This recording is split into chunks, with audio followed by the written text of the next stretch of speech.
La tarde avanzaba con normalidad en una de las avenidas más transitadas de la Ciudad de México. El tráfico era denso, las motocicletas zigzagueaban entre los coches y los peatones cruzaban con prisa. Nadie imaginaba que, en cuestión de segundos, la escena cambiaría de rutina urbana a un episodio digno de una película de acción. Al centro de esa historia estaba Omar García Harfuch, un funcionario conocido por su firmeza frente al crimen organizado, pero también por su temple personal y su disciplina forjada durante años de entrenamiento en artes marciales. Los testigos cuentan que todo comenzó con el ruido creciente de varias motocicletas que se aproximaban desde distintos ángulos.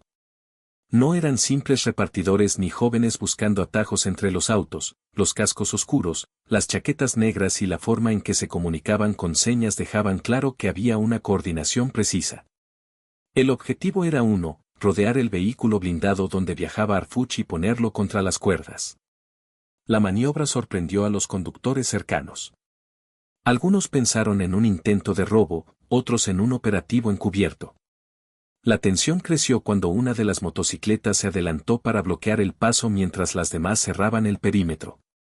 Era un movimiento calculado, diseñado para acorralar, inmovilizar y atacar. El bullicio del tráfico se mezcló con gritos de advertencia y con el sonido metálico de motores forzados al límite. En ese instante, lo que parecía un asalto común se transformó en un episodio con implicaciones mucho más profundas. Quien estaba al volante no era un ciudadano cualquiera, era un hombre con un historial de enfrentamientos contra los cárteles más peligrosos del país, alguien que había sobrevivido a atentados previos y que sabía que cada día podía ser el último en su lucha contra el crimen. Y más allá de su cargo oficial, contaba con una ventaja inesperada. Desde joven, Harfuch había practicado artes marciales, alcanzando el cinturón negro en karate, una disciplina que no solo fortalece el cuerpo, sino también la mente y la capacidad de reacción en situaciones límite. Mientras los motociclistas buscaban cerrar el círculo, Harfuch se mantuvo sereno. Quienes lo conocen aseguran que no es un hombre que pierda el control fácilmente. Su entrenamiento le enseñó a leer movimientos, anticipar ataques y responder con precisión. Esa calma en medio del caos fue lo que le permitió ganar segundos valiosos, esos que muchas veces significan la diferencia entre la vida y la muerte. Lo que ocurrió después marcaría a todos los presentes. Vecinos grabaron fragmentos con sus celulares, videos que más tarde circularon en redes sociales y que mostraban la rapidez con la que la escena escaló. Algunos captaron únicamente la confusión, otros lograron registrar el momento en que los motociclistas se abalanzaban sobre el vehículo y la respuesta inmediata de la escolta. Entre el estruendo de motores, los gritos de los peatones y la tensión en el aire, lo único claro era que se trataba de un ataque directo contra uno de los hombres más vigilados de México. La noticia se difundió con velocidad. En cuestión de minutos, los titulares digitales hablaban de un intento de acorralar a Omar García Harfuch. Algunos medios resaltaban la temeridad de los atacantes, otros subrayaban la sangre fría del funcionario. Lo cierto es que lo que parecía un episodio aislado estaba destinado a convertirse en parte de la narrativa más amplia de un país donde la violencia convive con la vida cotidiana. Hoy vamos a reconstruir, paso a paso, lo que ocurrió esa tarde, quiénes eran los motociclistas, cómo se desarrolló la persecución, qué papel jugó la disciplina personal de Harfuch en su reacción y cuáles fueron las repercusiones políticas y sociales de este ataque fallido. Una historia que no solo muestra el peligro que enfrenta día a día quien se planta contra el crimen organizado, sino también la importancia de la preparación, la serenidad y la determinación en momentos donde todo pende de un hilo. Antes de comenzar, suscríbete y dale like a este video. Con tu apoyo podemos seguir investigando y narrando estas historias que no deben quedar en el silencio. La tarde parecía común, pero en realidad varios elementos ya apuntaban a que algo estaba por ocurrir. En los alrededores, vecinos habían notado movimientos inusuales desde horas antes, motocicletas estacionadas en esquinas estratégicas, hombres con cascos que permanecían demasiado tiempo sin moverse y llamadas constantes realizadas desde teléfonos desechables. Aunque para muchos era apenas una curiosidad pasajera, en retrospectiva se trataba de la preparación de una emboscada cuidadosamente planeada. El vehículo en el que viajaba Harfuch avanzaba con normalidad entre el tráfico, acompañado de unidades de escolta a distancia prudente. La rutina estaba diseñada para no llamar la atención, evitando caravanas excesivas que pudieran alertar a posibles atacantes. Sin embargo, aquel día la discreción no bastó. Los motociclistas comenzaron a cerrar filas desde distintos puntos de la avenida, como si alguien hubiera dado una señal invisible que sincronizó sus movimientos. Los primeros en darse cuenta fueron los conductores cercanos. Algunos peatones grababan la congestión vial con sus celulares y captaron, sin saberlo, los segundos previos al ataque. En esos videos se observa cómo 3 motocicletas se adelantan para bloquear el paso mientras otras 4 se despliegan a los costados, reduciendo cada vez más el espacio alrededor del vehículo blindado. Era un cerco en formación. El ruido de los motores aumentaba la tensión. Un testigo relató después que sintió un escalofrío al ver cómo los motociclistas levantaban las viseras de sus cascos y se comunicaban con señas rápidas. Otro aseguró que escuchó por lo menos una orden gritada entre el rugir de los escapes: «¡Cierren ya!». Todo parecía indicar que estaban listos para inmovilizar el auto y atacar en cuestión de segundos. El conductor de la unidad de Arfuch aceleró ligeramente al notar la maniobra, intentando romper el cerco antes de que se cerrara por completo. Pero los motociclistas anticiparon el movimiento, 2 se adelantaron con precisión quirúrgica y se colocaron justo enfrente del blindado, obligándolo a frenar. Los demás aprovecharon para acercarse a los costados, golpeando los espejos retrovisores con sus manubrios como gesto intimidante. Para quienes observaban desde afuera, la escena era confusa. Algunos pensaban en un asalto, otros en un operativo encubierto. Nadie imaginaba que lo que estaba ocurriendo era un intento directo de acorralar al secretario de Seguridad de la Ciudad de México, uno de los hombres más protegidos del país. El contraste entre el caos urbano y la magnitud del ataque se hizo evidente solo minutos después, cuando las noticias comenzaron a circular. Dentro del vehículo, el ambiente era tenso pero controlado. Arfuch, acostumbrado a enfrentar situaciones de riesgo, mantuvo la calma. Su experiencia y entrenamiento le habían enseñado que en esos momentos lo más importante era no dejarse llevar por el pánico. Con gestos breves indicó a su equipo que se prepararan, mientras sus ojos seguían cada movimiento de los motociclistas. Era como un ajedrez en tiempo real, con la diferencia de que un error podía costar la vida. La emboscada estaba en marcha.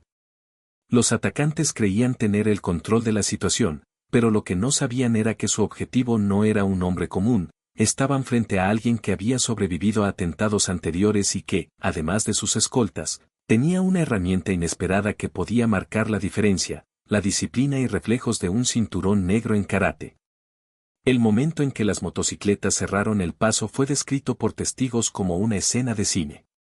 Los peatones que aguardaban para cruzar la avenida vieron cómo los cascos negros giraban al unísono, como si siguieran un guión previamente ensayado. Uno de los motociclistas levantó la mano y, con una seña breve, indicó que era hora de pasar a la siguiente fase. Nadie dudaba ya de que se trataba de una operación perfectamente coordinada. El ruido de los motores, combinado con el ulular distante de una patrulla que nada tenía que ver con la escena, creó una atmósfera surrealista. Conductores atrapados en el tráfico sacaban sus teléfonos para grabar, sin comprender el peligro en el que estaban. Algunos bajaban las ventanas para observar mejor, otros, al darse cuenta de lo que ocurría, intentaban retroceder, chocando entre sí en el intento de escapar del improvisado cerco. Dentro del vehículo blindado, los segundos parecían eternos. Arfuch observaba cada detalle con la concentración de alguien que ha sido entrenado para detectar amenazas. Notó la manera en que uno de los motociclistas tocaba con insistencia el costado de su chaqueta, como si confirmara la presencia de un arma. Otro revisaba el espejo retrovisor repetidamente, asegurándose de que no se acercara refuerzo alguno. Esos pequeños gestos eran reveladores: los atacantes estaban a punto de actuar. Fue entonces cuando el funcionario tomó una decisión clave. En lugar de dejarse llevar por el instinto de huida, eligió mantener la calma y aprovechar su preparación personal. Como cinturón negro en karate, sabía que el control de la respiración era tan importante como la fuerza física. Inhaló profundamente, sostuvo el aire por unos segundos y exhaló lentamente, repitiendo el ciclo hasta sentir que la ansiedad cedía espacio a la claridad mental. Esa disciplina, aprendida tras años de entrenamiento en tatamis, resultaba ahora su mejor arma. Con un gesto rápido, indicó a sus escoltas que estuvieran listos para reaccionar. La instrucción fue silenciosa, pero efectiva. Cada miembro del equipo ajustó su posición, revisó el seguro de su arma y fijó la mirada en los atacantes. Aunque estaban dentro de un vehículo, sabían que el verdadero escudo era la anticipación. Afuera, el ataque parecía inminente. Uno de los motociclistas se inclinó hacia adelante y gritó una orden. En ese instante, Harfuch recordó uno de los principios básicos de las artes marciales: el movimiento más poderoso no siempre es el golpe, sino la capacidad de preverlo y neutralizarlo. Su mente calculó ángulos, distancias y tiempos, como si estuviera en un combate de entrenamiento, pero con la diferencia de que esta vez no había margen para errores. Los testigos narran que, justo en ese momento, se produjo una pausa extraña, como si todos contuvieran la respiración. Las motocicletas rugían, los autos permanecían inmóviles y los peatones observaban sin atreverse a intervenir. Era el silencio antes de la tormenta. Y en medio de esa calma tensa, Harfuch estaba listo para responder. Lo que vendría a continuación demostraría que no se trataba de un hombre que dependía únicamente de escoltas o vehículos blindados. Su campo personal y su capacidad para enfrentar el peligro cuerpo a cuerpo serían puestos a prueba como pocas veces en su carrera. El momento de tensión finalmente se rompió. Uno de los motociclistas, el que encabezaba el bloqueo frontal, sacó de entre su chaqueta un arma corta y la levantó con un movimiento brusco.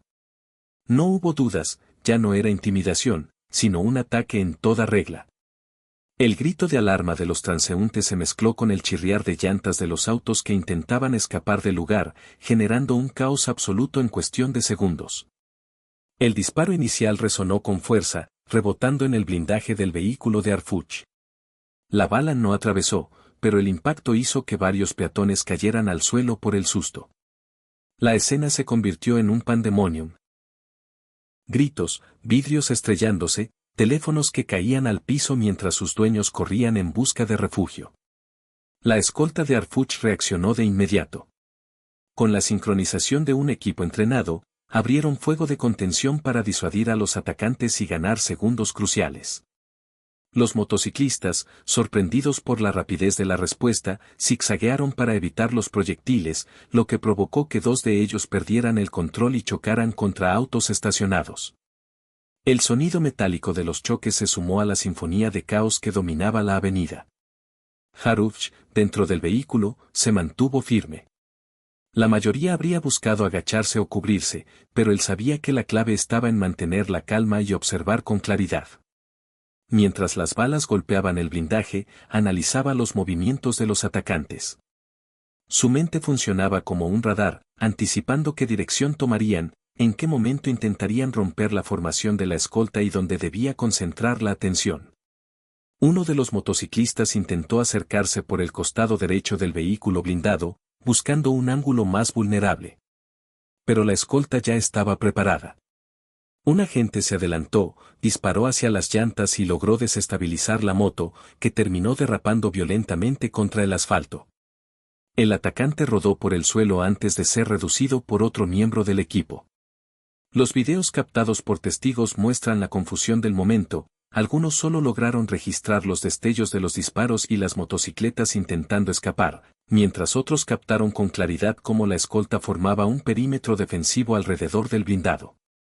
En las grabaciones se escuchan gritos de terror, pero también voces de aliento que reconocían la valentía de quienes estaban defendiendo a su jefe. La rapidez de la reacción impidió que los atacantes pudieran concretar su plan inicial. Su objetivo era acorralar, inmovilizar y posiblemente abrir fuego directo contra el vehículo para intentar forzar una salida. Sin embargo, el factor sorpresa se les escapó de las manos. El entrenamiento de la escolta, sumado a la sangre fría de Harfuch, convirtió lo que podía haber sido una ejecución fulminante en un enfrentamiento abierto donde cada segundo contaba. En medio del tiroteo, Harfuch recordó otro de los principios básicos del karate: la defensa más efectiva es la que convierte la energía del enemigo en su propio error. La disciplina mental lo ayudó a mantener la claridad, mientras las fuerzas a su alrededor se desplegaban con precisión. El estruendo de los disparos se volvió ensordecedor. La avenida, que minutos antes era solo una escena de tráfico cotidiano, ahora parecía un campo de batalla improvisado. El aire se impregnó del olor a pólvora, mientras la multitud corría en todas direcciones buscando refugio tras postes, muros o lo que tuvieran a la mano. La escolta de Harfuch, compuesta por hombres y mujeres entrenados en protocolos de reacción, no tardó en organizar un contraataque. No se trataba únicamente de repeler la agresión, sino de neutralizar la amenaza antes de que los motociclistas lograran reagruparse. Cada escolta sabía que la prioridad absoluta era mantener con vida a su jefe, y con esa consigna descargaron toda su preparación en el enfrentamiento. Uno de los atacantes intentó maniobrar hacia la parte trasera del convoy, buscando un ángulo muerto. La estrategia era arriesgada, pero de haber tenido éxito habría puesto en jaque la seguridad del blindado. Sin embargo, la respuesta fue inmediata, un escolta salió de cobertura, rodó sobre el pavimento y disparó con precisión contra la motocicleta. La llanta trasera explotó y el vehículo derrapó de manera violenta, lanzando al agresor varios metros por el aire antes de caer inconsciente contra el asfalto. Los demás motociclistas no se rindieron. Sabían que cada segundo perdido jugaba en su contra.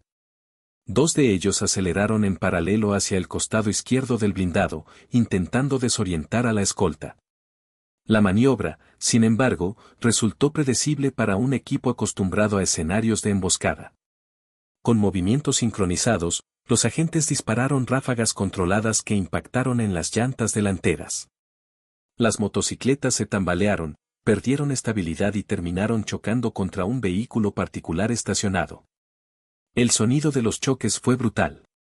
Testigos narran que las chispas del metal contra el pavimento iluminaban brevemente la escena, mientras los motociclistas intentaban levantarse tambaleantes. Algunos fueron reducidos en el acto, otros intentaron huir a pie, pero la rapidez del operativo no les dejó oportunidad. En medio del caos, Harfuch permanecía dentro del blindado, observando con atención.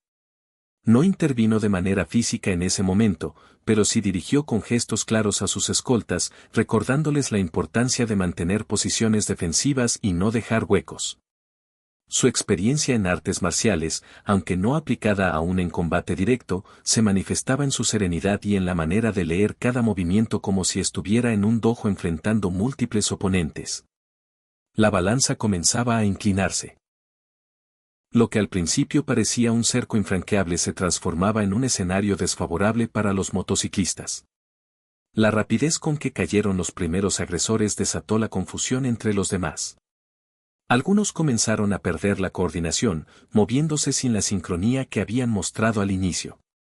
Y en un ataque planeado al milímetro, la pérdida de disciplina es el primer paso hacia el fracaso. Las grabaciones que circularon después en redes sociales muestran este momento con claridad. Se ve cómo, tras los primeros choques, los motociclistas empiezan a dispersarse, mientras la escolta mantiene el control de la escena.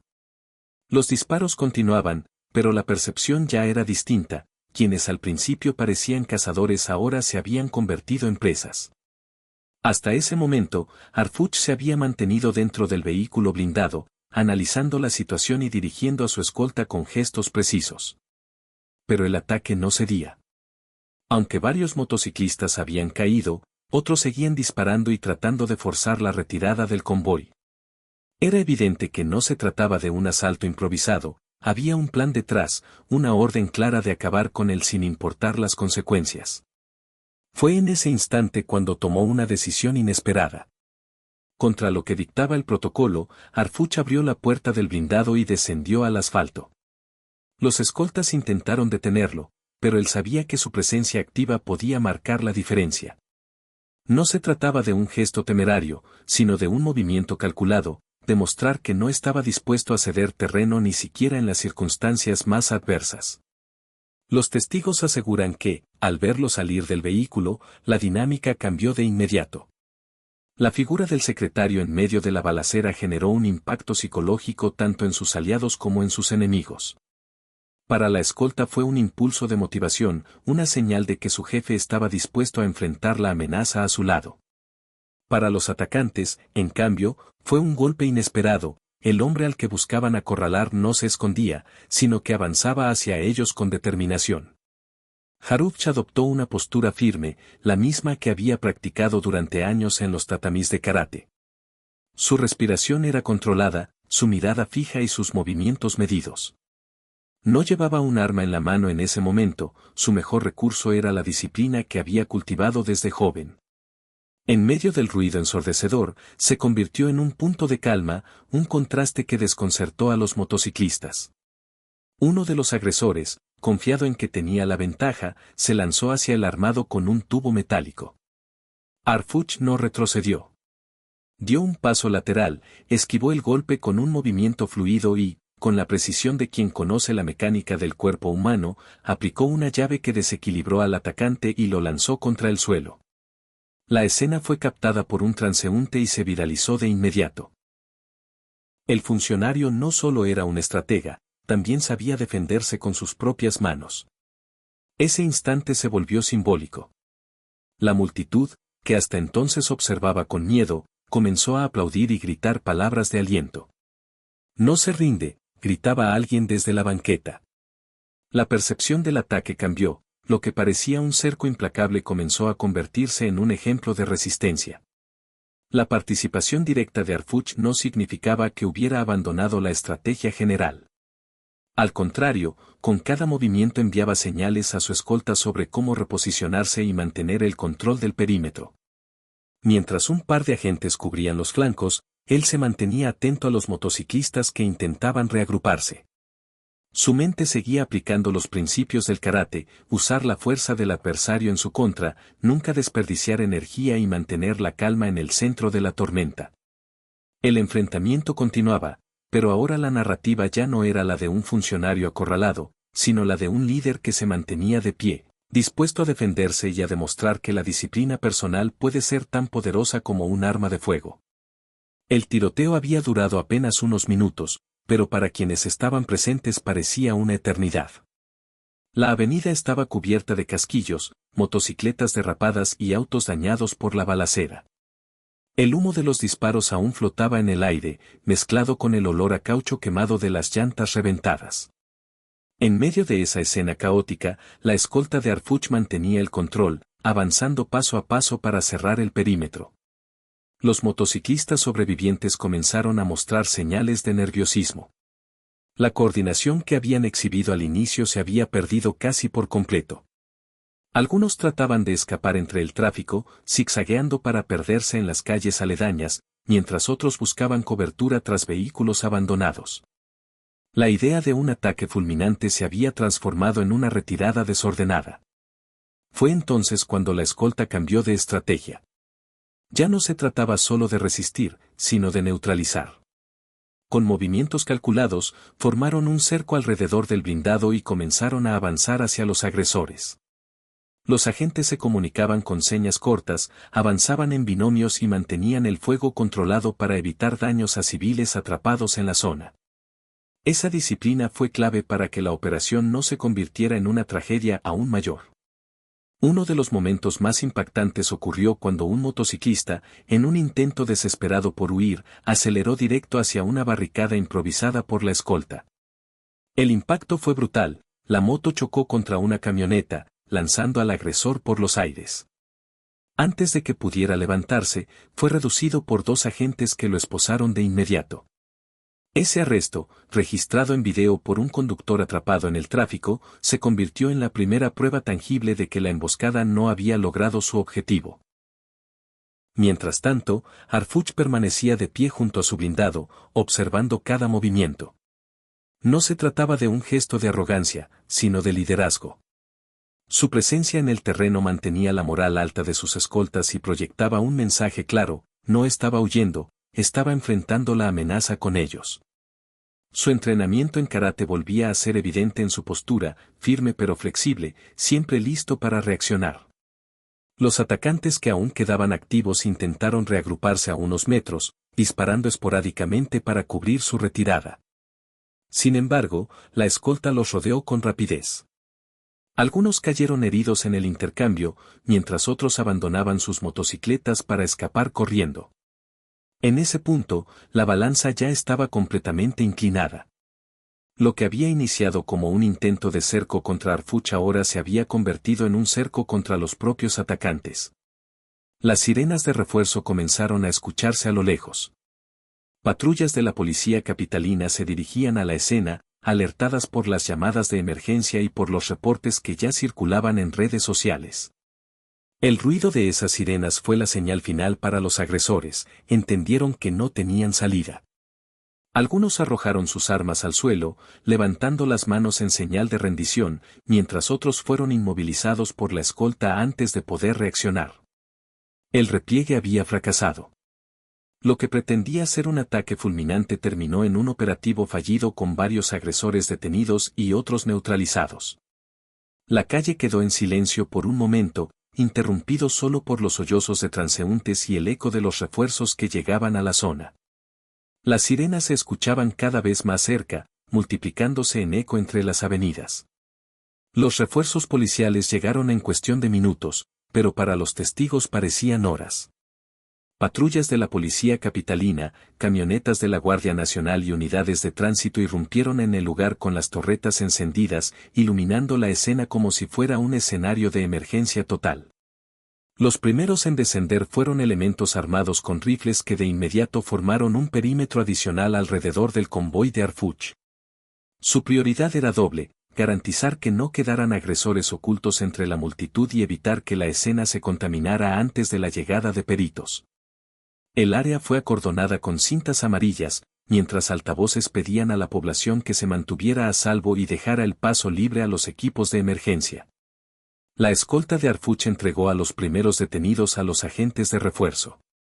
Se trataba de 3 motociclistas reducidos durante el enfrentamiento, aún con los cascos puestos y con evidentes heridas por las caídas. Al ser esposados, algunos intentaron gritar consignas, pero el ruido de las sirenas y las órdenes de los oficiales opacaban cualquier palabra. Uno de los momentos más comentados fue cuando los policías aseguraron un pequeño arsenal escondido en compartimentos de las motocicletas. En ellas se encontraron pistolas, cargadores, radios de comunicación encriptada e incluso chalecos antibalas con insignias falsas de corporaciones policíacas. Ese hallazgo reforzó la hipótesis de que no era un ataque improvisado, sino una emboscada planeada con recursos significativos. Los paramédicos también hicieron su aparición. Entre los escombros de motocicletas y autos dañados, atendieron a varios transeúntes que habían resultado heridos por esquirlas de vidrio o caídas durante la estampida. El contraste era duro: mientras algunos lloraban desconsolados, agradeciendo estar vivos, otros observaban con miedo los cuerpos inmóviles de los agresores neutralizados en el pavimento. En paralelo, comenzaron a llegar reporteros. Con micrófonos en mano y cámaras listas, transmitían en vivo lo que calificaban como un intento de atentado contra el jefe de seguridad de la capital. Las imágenes mostraban autos destrozados, motocicletas tiradas en medio de la calle y a Harfuch, de pie, conversando con sus escoltas con una calma que sorprendía incluso a los periodistas. Esa imagen se viralizó rápidamente: un funcionario en medio del caos, transmitiendo serenidad mientras la ciudad entera trataba de asimilar lo ocurrido. El aseguramiento de la zona se extendió durante horas. Calles enteras fueron cerradas al tránsito, lo que generó un embotellamiento monumental en las avenidas aledañas. Sin embargo, para la mayoría de los capitalinos, ese inconveniente era un precio menor frente al hecho de que el ataque había sido contenido y que los responsables estaban siendo capturados. Los primeros informes oficiales hablaban de al menos 5 motociclistas neutralizados y 3 detenidos con vida.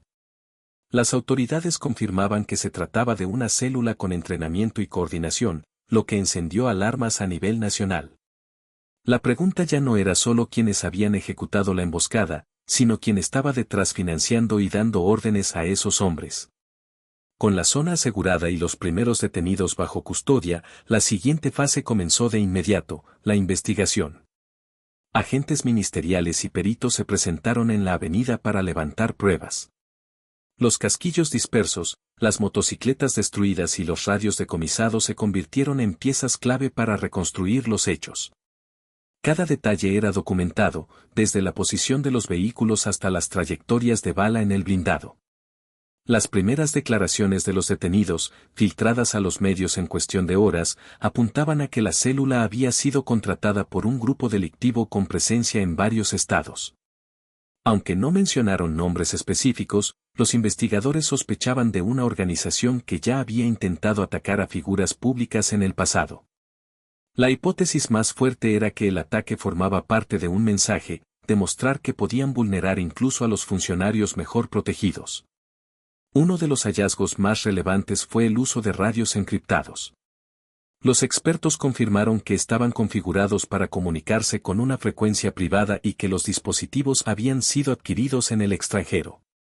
Ese detalle sugería que no se trataba de sicarios improvisados, sino de una célula con recursos significativos y respaldo logístico. Además, las motocicletas habían sido robadas apenas días antes en distintos puntos de la ciudad, lo que reforzaba la idea de un plan ejecutado con precisión. Mientras tanto, en el ámbito político, la noticia generó un terremoto. El jefe de gobierno de la Ciudad de México convocó a una conferencia urgente en la que, acompañado de su gabinete de seguridad, condenó el ataque y aseguró que no se tolerarían agresiones contra funcionarios públicos. Sus palabras buscaban transmitir firmeza, pero los cuestionamientos de la prensa no se hicieron esperar. ¿Cómo era posible que un grupo de motociclistas pudiera poner en jaque al jefe de seguridad de la capital en pleno día y en una avenida concurrida? El presidente de la República también fue cuestionado durante su conferencia matutina. Si bien expresó su respaldo absoluto a Arfuch y reconoció la valentía de la escolta, evitó dar nombres o señalar directamente a los posibles responsables. Esa cautela fue interpretada de distintas maneras. Para algunos, era una estrategia para no entorpecer la investigación, para otros, era una señal de debilidad ante los grupos criminales.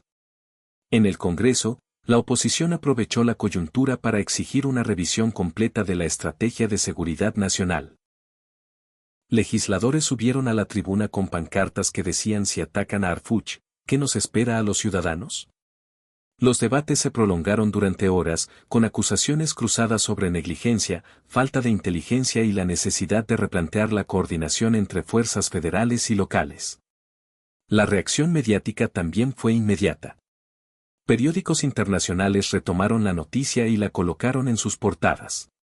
Desde Nueva York hasta Madrid, los titulares hablaban de un intento de atentado contra uno de los principales funcionarios de seguridad en México.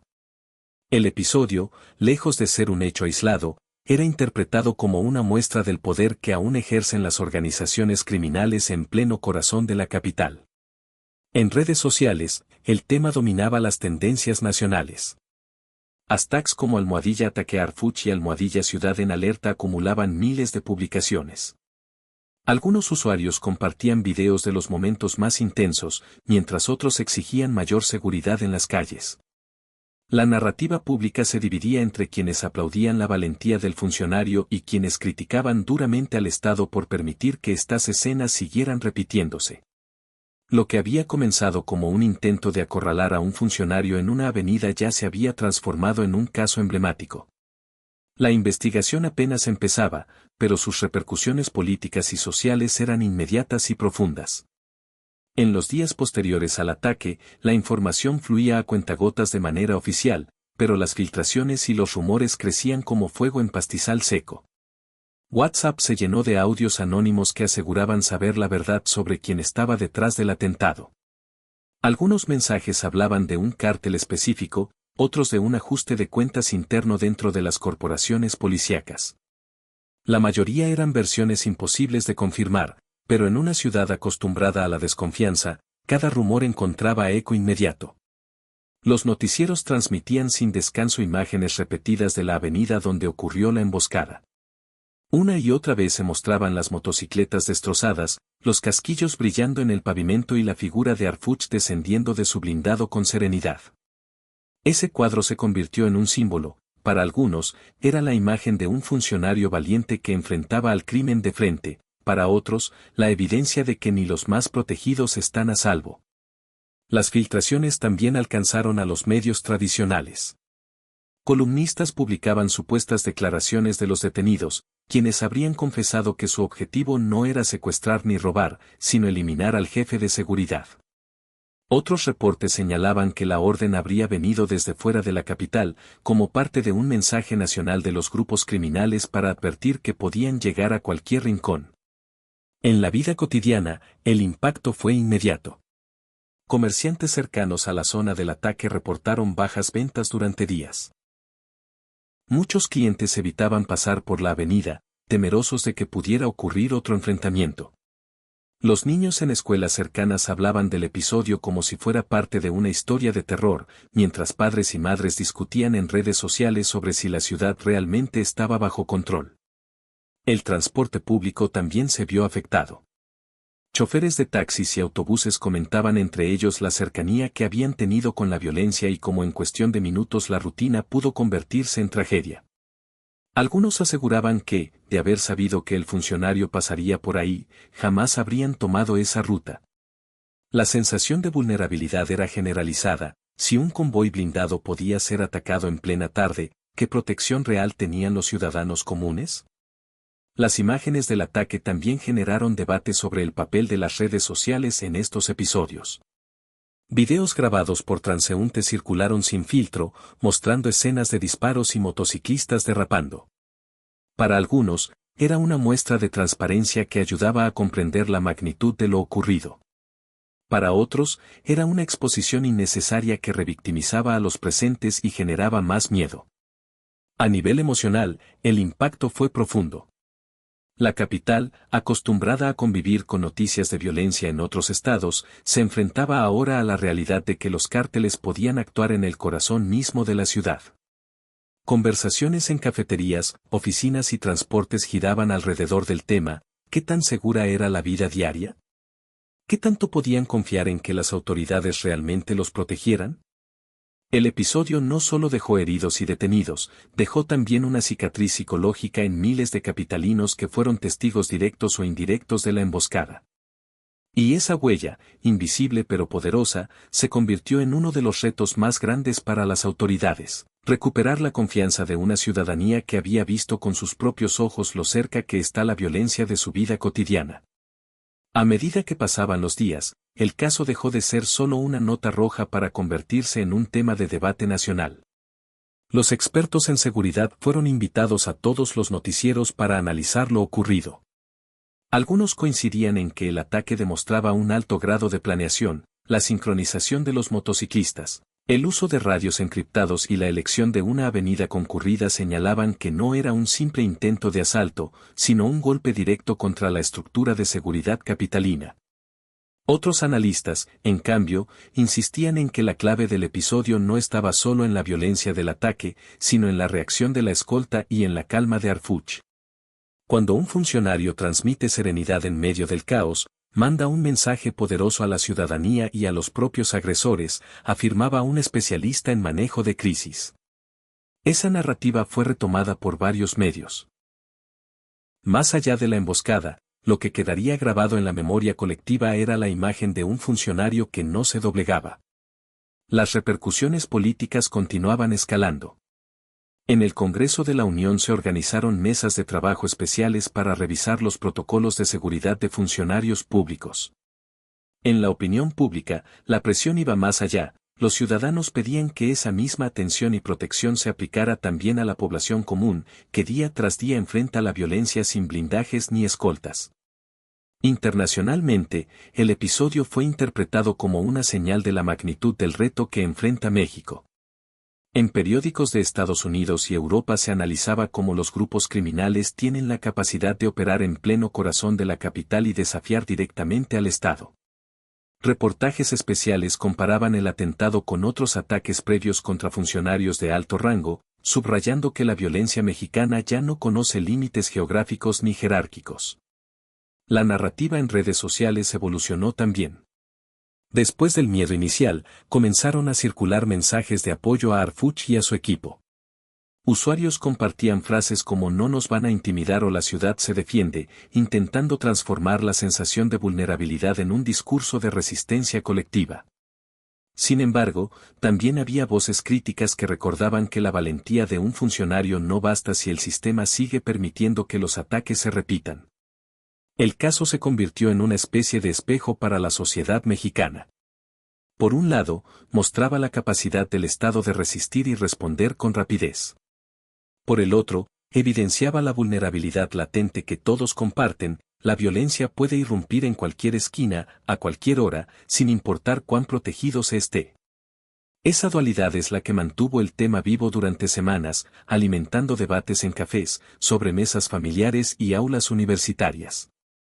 En el terreno simbólico, la imagen de Arfuch descendiendo de su blindado, adoptando la postura firme de un karateca y enfrentando el caos con serenidad, se convirtió en una de las estampas más comentadas del año.